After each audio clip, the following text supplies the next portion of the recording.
संविधान के अनुच्छेद 103 में गणपूर्ति की बातें की गई है।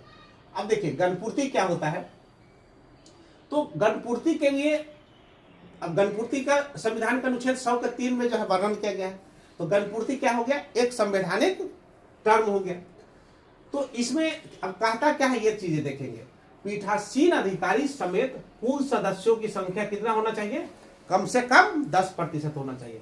अगर कुल सदस्यों की संख्या 10% है या उससे अधिक है तभी हम जो है गणपूर्ति तभी हम लोकसभा में या राज्यसभा में किसी कार्य का संचालन कर सकते हैं, अन्यथा हम कार्य का संचालन नहीं कर सकते हैं।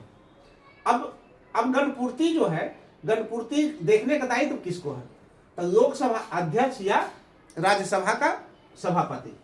लोकसभा का अध्यक्ष या राज्यसभा का सभापति जो है देखेगा कि गणपूर्ति हुआ है कि नहीं। माने सिंपल सा इस बात को समझिए कि अगर सदन में कोई कार्य को हम संचालन करना चाहते हैं तो गणपूर्ति होना आवश्यक है। गणपूर्ति माने एक मिनिमम सदस्य जो है, एक मिनिमम मेंबर जो है सदन में उपस्थित होना, बैठे होना जरूरी है।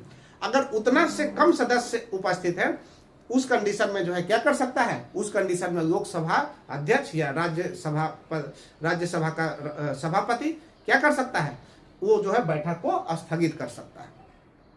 तो अब देखिए लोकसभा में कितना होगा, लोकसभा में चूंकि 250 सदस्य है तो वहां गणपूर्ति कितना होगा, वहां गणपूर्ति जो है 250 का 10% 25 सदस्य।